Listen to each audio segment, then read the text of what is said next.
আসসালামু আলাইকুম। প্রিয় শিক্ষার্থীরা, কেমন আছো? নিশ্চয়ই ভালো আছো। আজকেও আমি অষ্টম শ্রেণী এবং দশম ও নবম শ্রেণীর বাংলাদেশ ও বিশ্ব পরিচয়ে নিয়ে হাজির হয়েছি। অষ্টম শ্রেণীর সপ্তম অধ্যায়ের যে শ্রেণীবিভাগের পরে যে বাকি ছিল শাসন বিভাগ, আইন বিভাগ, বিচার বিভাগ, আমি এটা নিয়ে আলোচনা করব। যেহেতু নবম সায়েন্সের নবম এবং দশম শ্রেণীতেও আছে সেম টপিক, শাসন বিভাগ, আইন বিভাগ, বিচার বিভাগ, সেহেতু আমি দুজনকে একই সঙ্গে দুই ক্লাস নিয়ে আমি পড়াচ্ছি। আমি স্ট্যাটাসও দিয়ে দিয়েছিলাম, পারলে আর্টসের পরিণতির মেয়েরাও কিন্তু আমার এই ক্লাসে জয়েন করতে পারে। আমি আশা করি আমার ক্লাস থেকে কিছু শিখতে পারবে। প্রিয় শিক্ষার্থীরা, চলো তাহলে আমরা পড়াতে চলে যাই। আজকে আমাদের পড়াটা প্রথমেই বললাম সরকারের বিভিন্ন অঙ্গ নিয়ে কথা বলবো।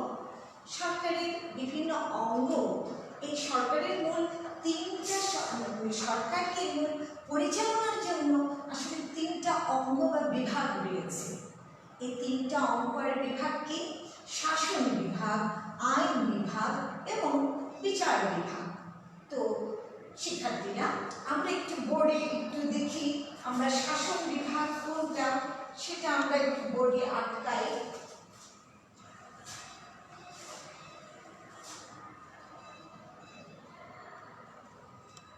দেখতে পাবে কিনা জানি না, আমি চেষ্টা করছি। এটা হলো সরকারের শাসন বিভাগ। এখন আমি শাসন বিভাগটা লিখে নিয়েছি, এত লেখা যায় না, সেই জন্য এরকম কপি করে এনেছি।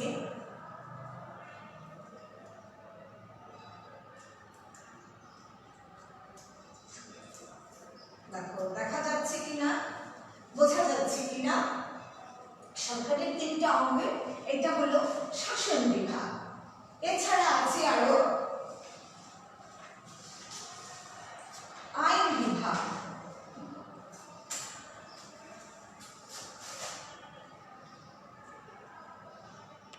শিক্ষার্থীরা দেখতে পাচ্ছ তো?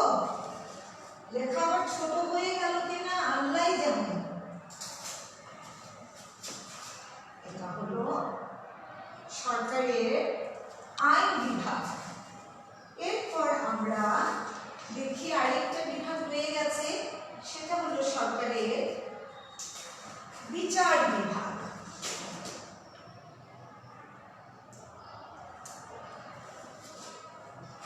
লেখাটাও লিখে দেই।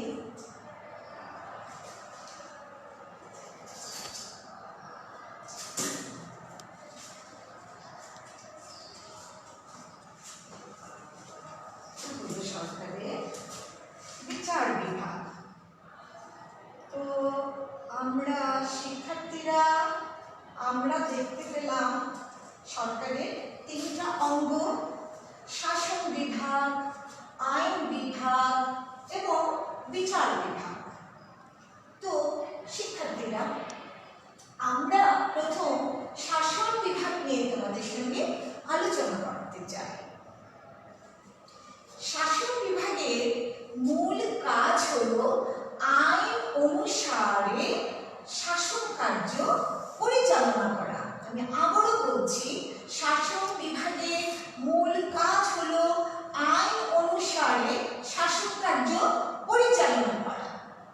আর আইন বিভাগের মূল কাজ হলো নতুন আইন প্রণয়ন, পুরনো আইন সংশোধন।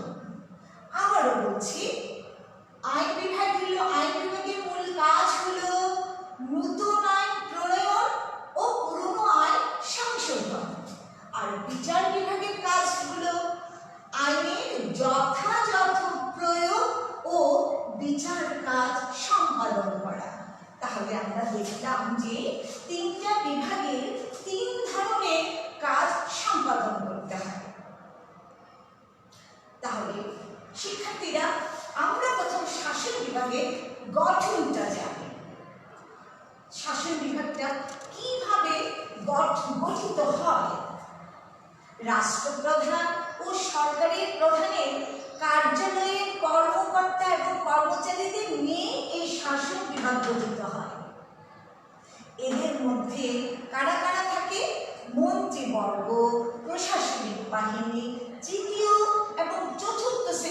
কর্মবৃন্দ এখানে অন্তর্ভুক্ত থাকে এই বিভাগে। সহজ কথায় বলা যায় রাষ্ট্রের প্রধান থাকে, সরকার প্রধান থাকে, মন্ত্রী পরিষদ এবং সচিবালয়ের সকলকে নিয়েই হলো এই শাসন বিভাগ গঠিত হয়। তাহলে এই শাসন বিভাগের কাজ কি? এই শাসন বিভাগের বহুবিধ কাজ আছে। বর্তমানে এই শাসন বিভাগের কাজ বেড়েই চলছে। তাহলে আমরা জানবো একটি আধুনিক শাসন বিভাগ কি কি কাজ সম্পাদন করে। এই শাসন বিভাগের প্রধান কাজ হলো আইন অনুযায়ী দেশের প্রশাসন পরিচালনা করবে এই শাসন বিভাগ। এছাড়া রাষ্ট্রের শাসন কাজ পরিচালনার জন্য, শাসন কাঠামো রচনা করার জন্য কর্মকর্তা ও কর্মচারী নিয়োগ ও নিয়ন্ত্রণ করাও হলো এই শাসন বিভাগের কাজ। এবং বিভিন্ন বিভাগের মধ্যে একটা সমন্বয় সাধন করাও হলো এই শাসন বিভাগের কাজ। এছাড়াও এই বিভাগ কূটনৈতিক কাজও করে থাকে। কূটনৈতিকটা কিরকম? অন্য নিজের রাষ্ট্র ছাড়া বহির্বিশ্বে অন্য বিশ্বের অন্যের রাষ্ট্রের সঙ্গে পররাষ্ট্র সংক্রান্ত কাজটাই হলো কূটনৈতিক বলে। যেমন পররাষ্ট্র নীতি নির্ধারণ, মানে অন্য রাষ্ট্রের সঙ্গে নিজের রাষ্ট্রের সম্পর্ক বজায় রাখার জন্য কি কি নীতি অনুসরণ করবে সেই নীতি বা নিয়মগুলো তৈরি করবে কে? এই শাসন বিভাগ। এছাড়াও এই শাসন বিভাগ বাণিজ্যিক চুক্তিও সম্পাদন করে, রাষ্ট্রদূত নিয়োগ করে। রাষ্ট্রদূত জানো অ্যাম্বাসেডর, আমাদের দেশের প্রত্যেকটা আমাদের রাষ্ট্রের বিভিন্ন অন্যান্য রাষ্ট্রের কি থাকে, এই রাষ্ট্রের একটা অফিস থাকে, সেই অফিসের প্রধান যে থাকে তাকে বলা হয় রাষ্ট্রদূত। তার কাজ কি? ওই বিদেশের সঙ্গে সমন্বয় সাধন রাখা এবং ওই যে দেশগুলোতে আমাদের দেশের নাগরিকরা আছে তাদের সুযোগ সুবিধা, ভালো মন্দ খোঁজ খবর নেওয়ার জন্যই কিন্তু এই রাষ্ট্রদূতকে নিয়োগ করা হয়। এছাড়াও এই বিভাগ আন্তর্জাতিক সংস্থান ও সম্মেলনে প্রতিনিধি নিয়োগ করে, প্রতিনিধি প্রেরণ করে এবং সকল রাষ্ট্রের সঙ্গে একটা কি করে, একটা বন্ধুত্ব সম্পর্ক স্থাপন করে। এই শাসন বিভাগ হলো এই কূটনৈতিক কাজ। আর কি বলতে পারি? দেশের স্বাধীনতা ও সার্বভৌমত্ব রক্ষা ও দেশের অভ্যন্তরে আইন শৃঙ্খলা রক্ষার দায়িত্ব এই শাসন বিভাগের উপরে ন্যস্ত। তাহলে এখন আমরা জানি যে আরো কিছু কার্যকরী আছে, সেটা জানি। সেটা হলো আর কি, আইন সংক্রান্ত কাজও কিন্তু এই শাসন বিভাগ করে থাকে। যেমন এই শাসন বিভাগ আইনসভার অধিবেশন আহ্বান করে। আইনসভার অধিবেশন মানে ওই যে সংসদে যে বসে আমাদের সকল সংসদ সদস্যরা, মন্ত্রীরা, তারপর প্রধানমন্ত্রী সবাই যে বসে, সেই আইনসভার অধিবেশনটা ডাকা, মুলতবি করা এবং সমাপ্তি ঘোষণাও করে কিন্তু এই শাসন বিভাগের কাজ। আইনসভা থেকে যে বিলটি পাশ করতে হয় তা যদি রাষ্ট্রপ্রধানের অনুমোদন না দেন বা রাষ্ট্রপ্রধান অনুমোদন না দেন, তাহলে কিন্তু সেই যে বিলটা পাশ হয়েছে আইনসভায় সেটা আইনে পরিণত হবে না। শাসন বিভাগ যে কোনো কিছু কি করতে পারে, নাচুক বা না করে বাতিল করে দিতে পারে এই শাসন বিভাগ। প্রয়োজন বোধে অধ্যাদেশ জারি করতে পারে। এই শাসন বিভাগ বিচার সংক্রান্ত কাজ করে। এই শাসন বিভাগের প্রধান হিসেবে রাষ্ট্রপ্রধান দেশের সর্বোচ্চ আদালতের কি প্রধান বিচারপতি, অন্যান্য বিচারপতিদের নিয়োগ করেন কে? এই শাসন বিভাগের রাষ্ট্রপ্রধান সেই নিয়োগগুলো দিয়ে থাকে। কোন নিয়োগগুলো দিয়ে থাকে? প্রধান বিচারপতিদের অন্যান্য বিচারপতিদের নিয়োগগুলো দিয়ে থাকে। রাষ্ট্রপ্রধান দণ্ডপ্রাপ্ত কোনো ব্যক্তির দণ্ড দণ্ড কি করতে পারে? দণ্ড মানে কি, যা শাস্তি হয়ে গেছে, জেল হয়ে গেছে, সেটা সে রাষ্ট্রপ্রধান কমিয়ে দিতে পারে। কিছু কিছু ক্ষেত্রে মাফ করে দিতে পারে, ক্ষমাও করে দিতে পারে। ধরো যে নিম্ন আদালত থেকে কেউ ওই হলো একেবারে ফাঁসির আদেশ হলো, মধ্যম আদালতে ফাঁসির আদেশ হলো, উচ্চ আদালতে ফাঁসির আদেশ রয়ে গেল, তাহলে কি তার ফাঁসি হয়ে যাবে? না, তার একটা সুযোগ থাকে রাষ্ট্রপ্রধানের কাছে ক্ষমা প্রার্থনা। রাষ্ট্রপ্রধান যদি তাকে ক্ষমা করে দেয়, তাহলে এতগুলো পর্যায়ক্রমে আশুষ কাজ হয়ে তাকে ফাঁসি ফাঁসি ফাঁসি দিয়ে গেল। তো রাষ্ট্রপ্রধান ক্ষমা করে দিলে তার আর ফাঁসির দড়ি গলায় ঝুলাতে হবে না। এই ধরনের আরো অনেক কাজে কিন্তু করে থাকে এই শাসন বিভাগ। এছাড়া এই শাসন বিভাগ আর্থিক উন্নয়নমূলক কাজে করে থাকে। এই বিভাগ বার্ষিক বাজেটও করে থাকে। এই বিভাগ কি বলছিলাম, এই বিভাগ বার্ষিক বাজেটও করে থাকে। এই বিভাগ বলছিলাম, বার্ষিক বাজেট বলছিলাম, যেরকম মুদ্রার ব্যবস্থা নিয়ন্ত্রণ করে, আমদানি রপ্তানি নিয়ন্ত্রণ করে, এছাড়া ভূমি সংস্কার, রাজস্ব আদায় ও করও কিন্তু এই বিভাগ সংগ্রহ করে। এই ধরনের নানান রকম ইত্যাদি কাজ এই শাসন বিভাগ করে থাকে। তাছাড়া জনকল্যাণ ও দেশের উন্নয়নের জন্য শাসন বিভাগ নানা প্রকল্প গ্রহণ করে এবং সেই প্রকল্পগুলি শাসন বিভাগ পরিচালনা করে। এইভাবেই শাসন বিভাগ শাসন কার্য পরিচালনা করে থাকে। এখন আমরা আসি আইন বিভাগ। এখন আমরা জানি আইন বিভাগটা কি। সরকারের যে বিভাগ আইন প্রণয়ন, পুরাতন আইনের সংশোধন এবং পরিবর্তন করে, তাকেই বলা হয় আইন বিভাগ। তো আইন বিভাগ কি কি কাজ করে? বিভিন্ন দেশের আইনসভা বিভিন্ন নাম হতে পারে, যেমন বাংলাদেশের জাতীয় সংসদ, মার্কিন যুক্তরাষ্ট্রের ওদের আইনসভাকে বলে কংগ্রেস, ব্রিটেনে বলে পার্লামেন্ট। তো এই আইন বিভাগ কিভাবে গঠিত হয় আমরা সেটা জানি। বিভিন্ন দেশে বিভিন্নভাবে আইন বিভাগ কি হয়, গঠিত হয়ে থাকে। কোনো দেশে এক কক্ষ বিশিষ্ট আইন, কোনো দেশে আছে দ্বিকক্ষ বিশিষ্ট আইনসভা। আমরা কিন্তু বিগত লাস্ট যে আমি আজকের আগে যে ক্লাসটা করেছি, সেখানে কিন্তু আমি তোমাদের কিন্তু বুঝিয়ে দিয়েছিলাম যে এক কক্ষ বিশিষ্ট আইনসভা কি এবং দ্বিকক্ষ বিশিষ্ট আইনসভা কি। এক কক্ষ বিশিষ্ট আইনসভা হলো কেন্দ্রের কাছে ক্ষমতা থাকে, ইচ্ছে করলে প্রদেশ বা অঞ্চলগুলো তো ক্ষমতা দিতে পারে, আবার ক্ষমতা নিয়েও নিতে পারে। সেই প্রদেশের সরকারকে কেন্দ্রের সরকারের এজেন্ট হিসেবে কাজ করতে হয়। আর দ্বিকক্ষ বিশিষ্ট আইনসভায় কি সংবিধানের অনুযায়ী প্রদেশ এবং কেন্দ্রের মধ্যে ক্ষমতা ভাগাভাগি করে দিতে হয়। দেখা যায় যে মূল ক্ষমতাটা কেন্দ্রের হাতে থাকে, কিছু ক্ষমতা সেই প্রদেশের হাতে দিয়ে থাকে। এটাই হলো যুক্তরাষ্ট্রীয় আইনসভা বা দ্বিকক্ষ বিশিষ্ট আইনসভা। আমি একটু পানি খেয়ে নিই।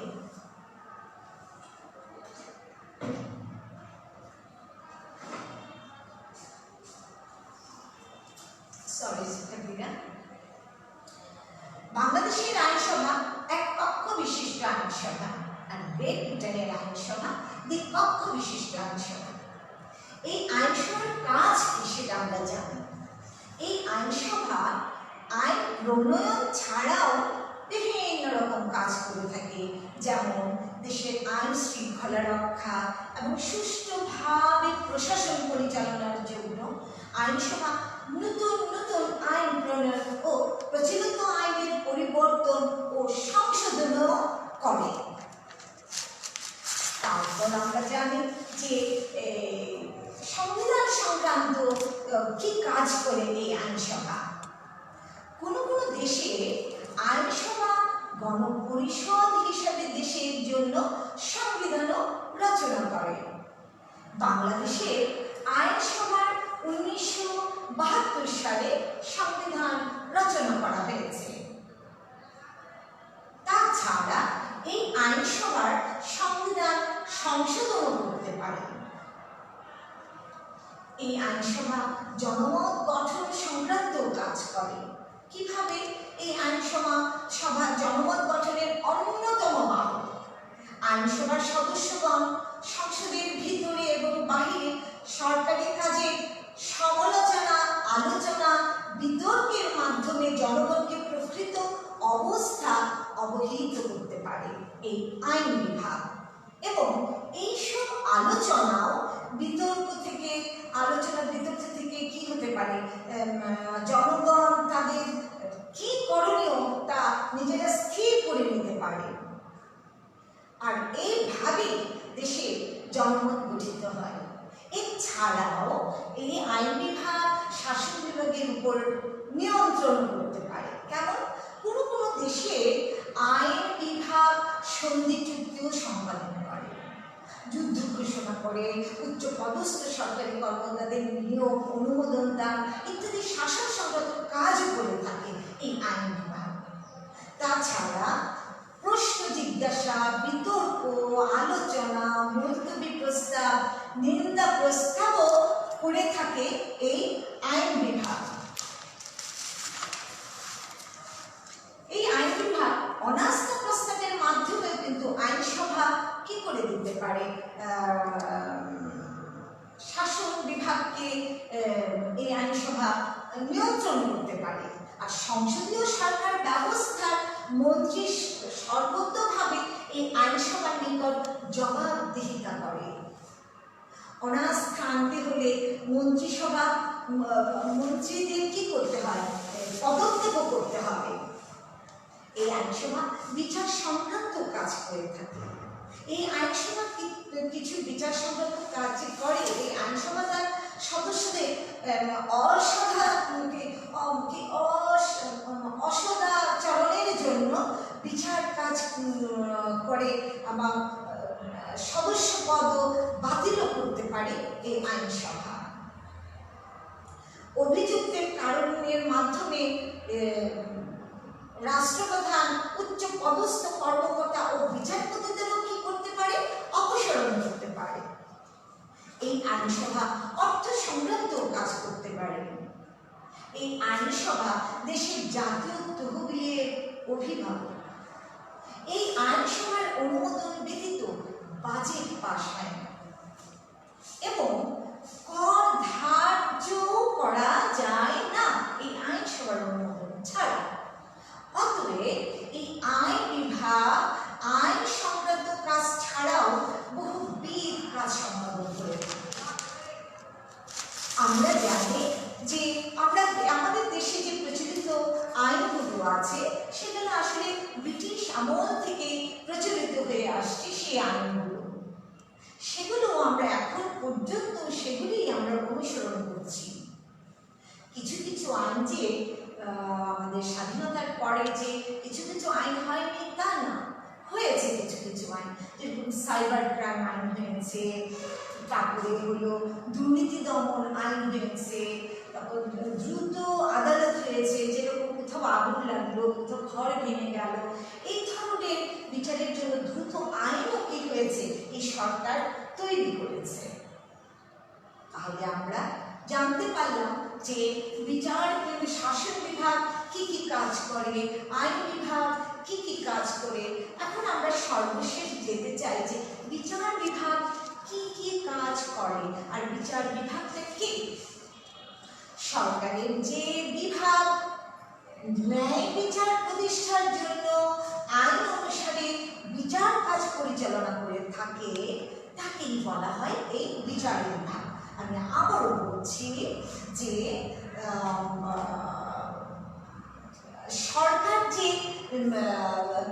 সরকারের যে বিভাগ ন্যায় বিচারের প্রতিষ্ঠার জন্য আইন অনুযায়ী বিচার কার্য পরিচালনা করে থাকে তাকেই বলা হয় বিচার বিভাগ। কথায় আছে দুষ্টর দমন আর সৃষ্টির পালন করাই হলো এই বিচার বিভাগের কাজ। এই বিচার বিভাগ সরকারের একটি গুরুত্বপূর্ণ বিভাগ। এই বিচার বিভাগের গঠনটা কিভাবে হয় আমরা তা বলি। বিচার বিভাগে সাধারণত তিনটা স্তর কেমন?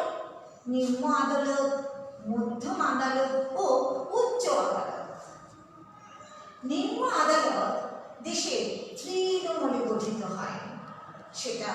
সেটার প্রধান থাকে কে? সেই আদালতে থানা সহকারী জজ। এই আদালতের দুটো ভাগ থাকে, একটা হলো ফৌজদারি আদালত, আরেকটা হলো দিওয়ানি আদালত। ফৌজদারি আদালত কোনটা? চুরি, খুন, যে কোনো অপরাধমূলক কাজের জন্যই হলো ফৌজদারি আদালত। আর দেওয়ানি আদালত হলো যে এখানে হলো জনগণের অধিকার আদায়ের জন্য যে মামলা করা হয় যেখানে, সেটাই হলো দেওয়ানি আদালত। সেটা হতে পারে চাকরি, জমির প্রাপ্যতা, সামাজিক, এই ধরনের কাজের জন্য দেওয়ানি আদালত হয়ে থাকে। আর মধ্যম স্তরটা হলো জেলা পর্যায়ে।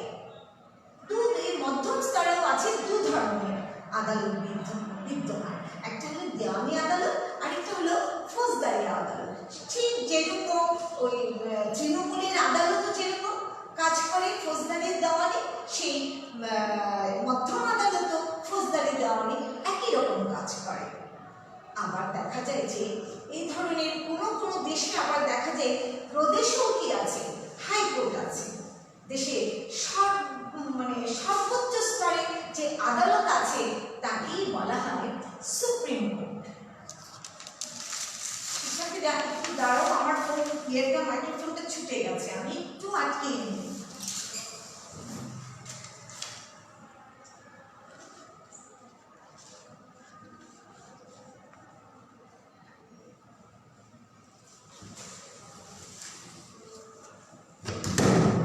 নানা কাজ করে থাকে, সেই কাজগুলো কি কি? দেশে প্রচলিত আইনের সাহায্যে বিচার বিভাগ বিচার কাজ করে থাকে।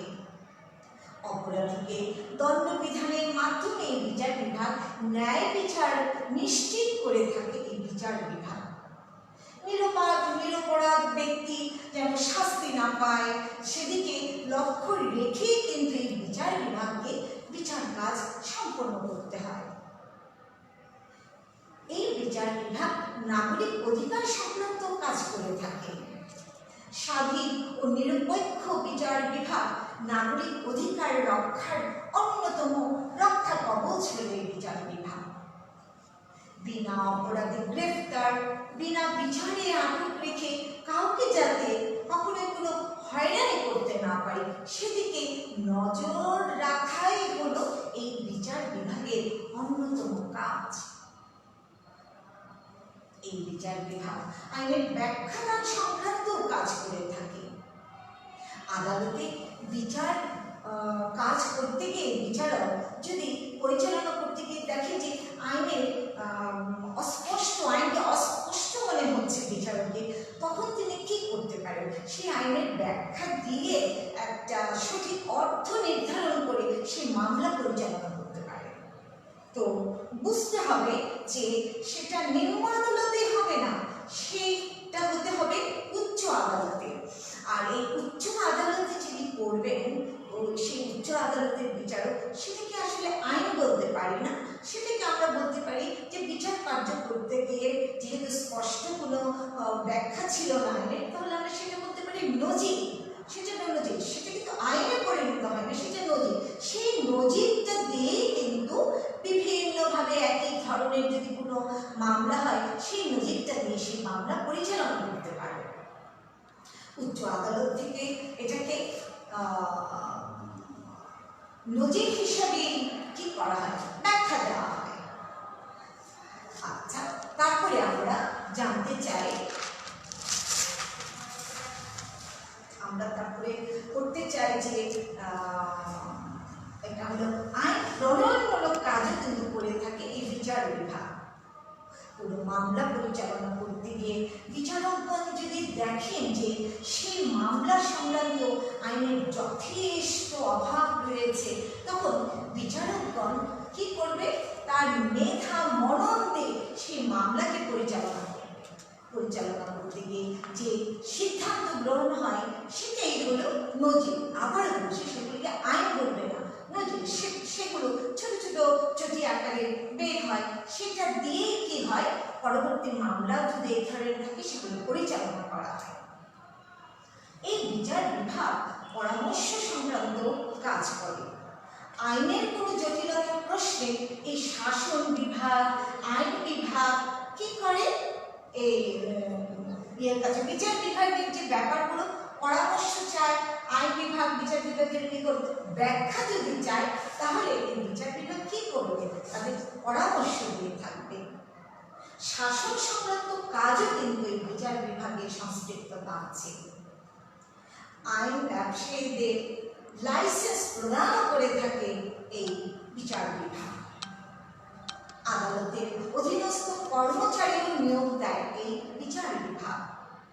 নাবালকের সম্পত্তি রক্ষণাবেক্ষণ, দেউলিয়া সংস্থার নিকট থেকে পাওনা আদায় ইত্যাদি এই বিচার বিভাগ এই কাজগুলো সম্পূর্ণ করে দেয় বা করে থাকে। তদন্ত সংক্রান্ত কাজগুলো করে থাকে এই বিচার বিভাগ। সরকার কোনো সময় কোনো গুরুতর দুর্ঘটনা ও আইন শৃঙ্খলার পরিস্থিতির কোনো কাজ তদন্ত করার দায়িত্ব কিন্তু অনেক সময় দিয়ে থাকে এই বিচার বিভাগের বিচারকদের উপর। সেই বিচারক নিরপেক্ষভাবে সেই বিষয়ে তদন্ত কাজ পরিচালনা করবে। এভাবেই কিন্তু এই সরকারের তিনটা অঙ্গ সরকারকে এই রাষ্ট্র পরিচালনার জন্য সহায়তা করে থাকে। তাহলে আমরা পরিশেষে কি বুঝতে পারলাম, শাসন বিভাগ, আইন বিভাগ, বিচার বিভাগ যদিও প্রত্যেকের আলাদা আলাদা পূর্ণ ক্ষমতা, তবুও তিনজনের ভিতরে সমন্বয় ঘটাই কিন্তু সরকার সুন্দরভাবে এই রাষ্ট্রটা পরিচালনা করে। তো শিক্ষার্থীরা, আমি নিশ্চয়ই তোমাদের বুঝাতে পেরেছি এই সরকারের তিনটা অঙ্গ, আইন বিভাগ, শাসন বিভাগ এবং বিচার বিভাগ। আমি আশা করব শিক্ষার্থীরা, আজকে যারা আমার লাইভে জয়েন করতে পারোনি, পরবর্তীতে এই ক্লাসগুলো তোমরা রেকর্ডগুলি শুনে পড়াগুলো শিখতে জানতে চেষ্টা করবে। আমার মনে হয় তোমরা যদি বারবার এই কথাগুলো শোনো, বই পড়তে হবে না। কথা অনেক সময় অনেক স্টুডেন্ট আছে তোমরা বই পড়তে আগ্রহী না, কারো মুখে কথা শুনতে খুব পছন্দ করো। হোক না, আমাদের কথাগুলি তোমরা শুনে শুনে শিখো। তো প্রিয় শিক্ষার্থীরা, আজ এখানেই থাক। ভীষণ গরম, ফ্যান চালানো যায় না, ফ্যান চালালে ভীষণ রকম সাউন্ড হয়। এত লম্বা ক্লাস দিতেও কাহিল হয়ে যায়, গলা শুকিয়ে যাচ্ছে। আশা করি তোমরা ভালো আছো, ভালো থাকবে। আমার জন্য দোয়া করো যেন আমি নেক্সট ক্লাসে তোমাদের সামনে এসে আমি হাজির হতে পারি। ততক্ষণে তোমাদের অপেক্ষায় থাকলাম, তোমরা আমার অপেক্ষায় থাকবে। আল্লাহ হাফেজ।